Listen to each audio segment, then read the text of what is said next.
जय हिंद बच्चों। ये जो है इस वीडियो में हम लोग बात करेंगे फ्रेडरिक रिक्स के योगदान की, और ख़ास तौर पे जो सिलेबस में दे रखा है उसके हिसाब से साला मॉडल और प्रिज्मेटिक सोसाइटी, तो समपार्श्विकीय समाज जिसको बोलते हैं, तो ये दो चीज़ों के ऊपर हम लोग चर्चा करेंगे। मैं आपको बता दूं कि फ्रेडरिक रिक्स जो है चीन के रहने वाले थे। इतना थोड़ा थोड़ा पता आपको हर विचारक के बारे में होना चाहिए कि कहाँ से आते हैं, और एक दो किताबें सारे विचारकों की याद होनी चाहिए। जैसे इनकी ये जो पुस्तक है इकोलॉजी ऑफ पब्लिक एडमिनिस्ट्रेशन, ये बहुत फेमस है। फ्रेडरिक रिक्स की सबसे ज़्यादा फेमस पुस्तक यदि कोई है तो वो इकोलॉजी ऑफ पब्लिक एडमिनिस्ट्रेशन है, तो ये आपको याद रखना चाहिए।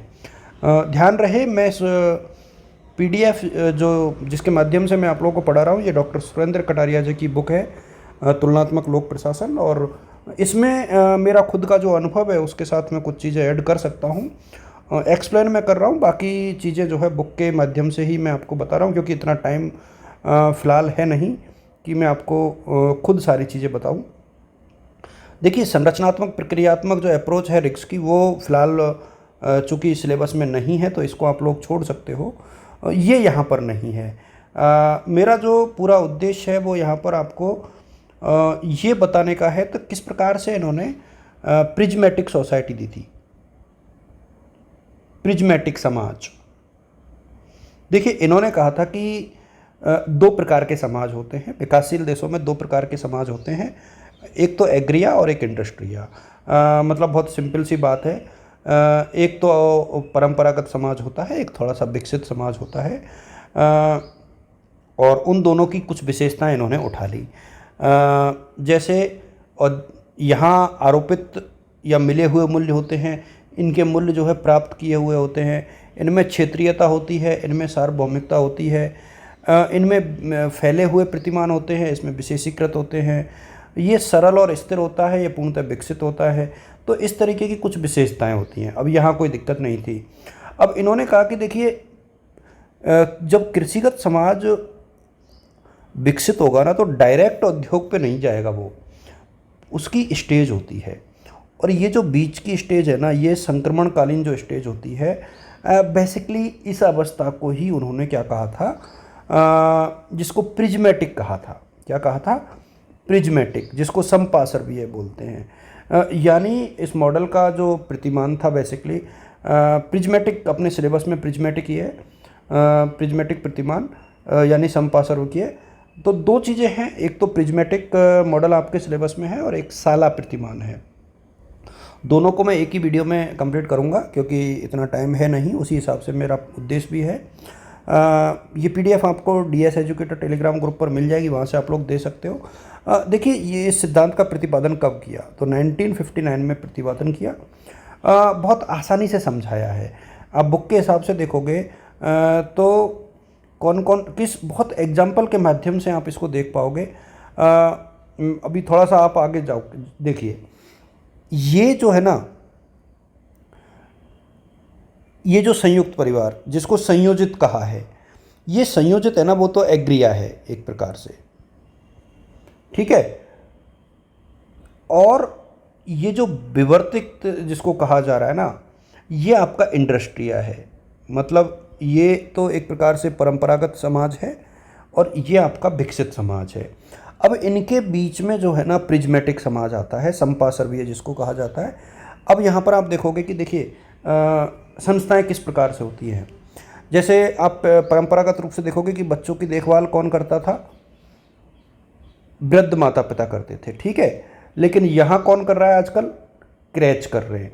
अनाज पीसने के लिए पहले घरों में अनाज पीसा जाता था चक्की से, आज कौन पीस रहा है? आटा चक्की आ गई। पहले उधार देने के लिए साहूकार हुआ करते थे, अब क्या आ गए? बैंक आ गए। विवाह पहले नॉर्मल होते थे, अब संगठनों के माध्यम से होने लग गए। पहले रोगी की सेवा देसी इलाज होती थे, अब जो है नर्सिंग होम और हॉस्पिटल्स हो गए।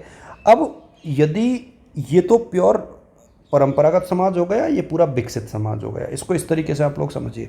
लेकिन इन दोनों की कुछ कुछ विशेषताएं जिस समाज में मिलेगी वो कहा जाएगा समपार्श्विकीय समाज।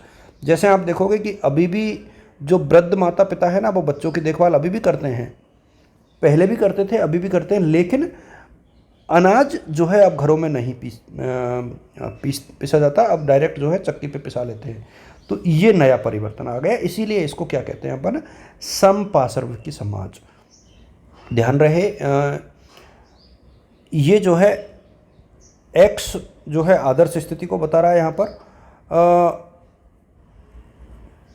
और टी जो है आज के थाईलैंड के दशक को बताता है, पी जो है फिलीपींस को। 3 देश इन्होंने यहाँ पर ले लिए एक प्रकार से। एक्स जो है परंपरागत को लिया है, थाईलैंड उस टाइम के जो थाईलैंड था उसको इन्होंने टी माना है और इसको पी माना है। हालांकि मैं इसको बहुत ज़्यादा महत्व नहीं देता हूँ। मेरा तो मानना यह है कि आपको सिर्फ ये चीज़ें याद रखनी चाहिए कि कौन कौन सी चीज़ें हैं जो कौन कौन सी विशेषताएं हैं जो प्रिज्मेटिक समाज में होती है, क्योंकि प्रिज्मेटिक ही आपसे पूछा जाएगा, यानी समपार्श्विक समाज। तो देखिए तीनों प्रकार की चीज़ें होती हैं रिक्स के अनुसार, संयोजित और विवर्तित, और उनके बीच में समपार्श्विक है। अब समपार्श्विक में देखो चयनवाद होता है, प्राप्ति होती है और बहु कार्यवाद होता है। इसको आप लोग बिल्कुल एज इट इज ऐसे कैसे लिख लें। ये प्रिज्मेटिक जो मॉडल है उसमें क्या क्या चीज़ें होती हैं, देखिए इसमें 3 विशेषताएं पाई जाती हैं, और ये विशेषताएं आप इसको डायग्राम के माध्यम से बता सकते हो आराम से, प्रिज्मेटिक समाज के माध्यम से। देखिए मेरे सामने ये ठीक नहीं बनाया है, इसकी जगह ये दूसरा कोई अपन को, चूँकि 3 विशेषताएं, तो आप इसको एक प्रकार से ट्रायंगल के रूप में बनाइए। जहाँ जैसे कोई 3 चीज़ है तो ट्रायंगल बनाइए, जैसे आपने इसको ट्रायंगल बना दिया, ठीक है। अब जैसे ही ये ट्रायंगल कंप्लीट हुआ तो इसमें एक तो होती है विजातीयता, जिसको हेटेरोजेनिटी बोल रहे हैं, तो विजातीयता। एक है इसमें औपचारिकतावाद,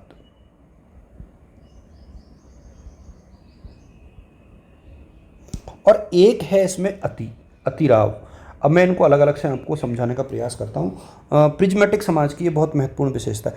विजातीयता का मतलब यह है कि एक ही समाज में अलग अलग तरीके के लोग रहते हैं, जिनके रिवाज, प्रथाएं, विचारधाराएं अलग अलग है, लेकिन उसको विजातीयता इन्होंने कहा है, ठीक है।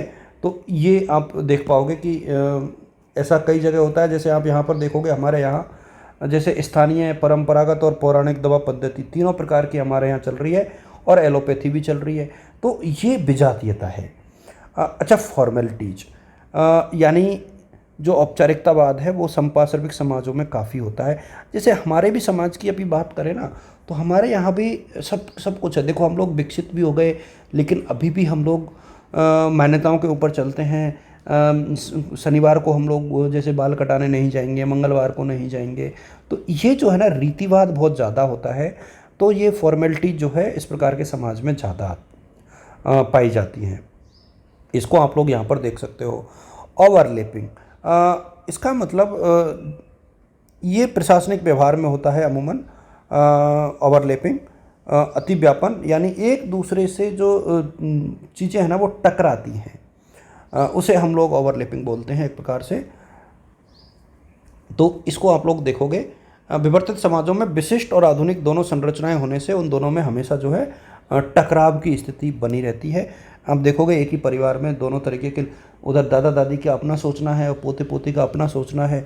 और आप यदि एग्जाम्पल देखोगे तो मुझे लगता है कि दादा दादी को आप लोग मान के चलो कि वो तो एग्रियन सोसाइटी से बिलोंग करते हैं, और आप जो है वो इंडस्ट्रिया से बिलोंग करते हैं, और जो आपके मम्मी पापा है वो प्रिज्मेटिक है। वो कभी इनकी बात सुनते हैं, कभी आपकी बात सुनते हैं, और दोनों का एडोप्टेशन करते हैं। इस प्रकार से प्रिज्मेटिक समाज चलता है। मेरे सामने इतना आप लोगों को याद रख लेना चाहिए। ये आपके प्रिज्मेटिक समाज के ऊपर यदि क्वेश्चन आता है तो इतना लिख देना। इसके बाद ये साला प्रतिमान जो है अलग से है।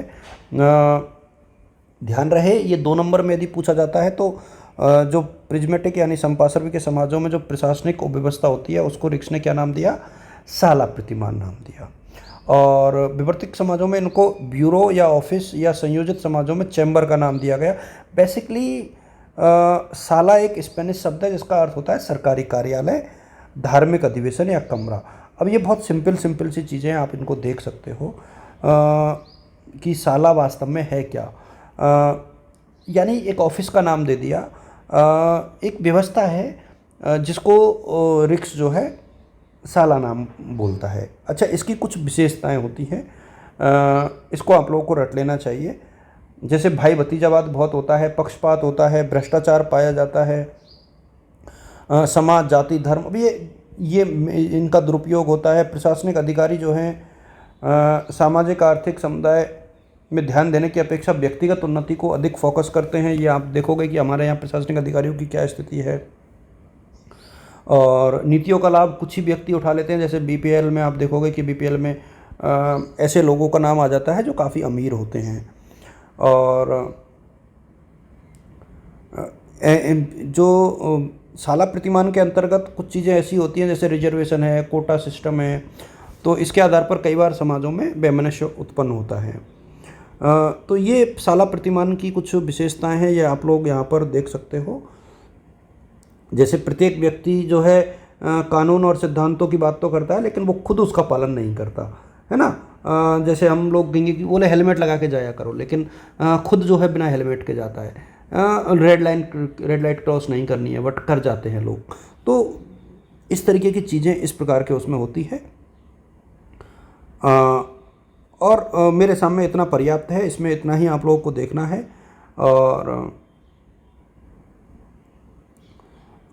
ये जो है साला प्रतिमान, ये आपके सिलेबस का हिस्सा है, तो मेरे सामने आप लोग को पढ़ना चाहिए। और ये तो जो 14 विशेषताएं, इनको यदि आप लोग एक बार पढ़ लोगे ना, सिर्फ पढ़ लोगे तो भी आपके समझ में आ जाएगा। आप सभी को मेरी तरफ से शुभकामनाएं, wishing you all the best और गुड लक। और ध्यान रहे सिर्फ 5 वीडियो में 5 यूनिट मैंने समाई है। ये तीसरे नंबर का वीडियो है, दूसरे और तीसरे नंबर की यूनिट भी मैं अपलोड कर दूंगा। आप सभी को शुभकामनाएं।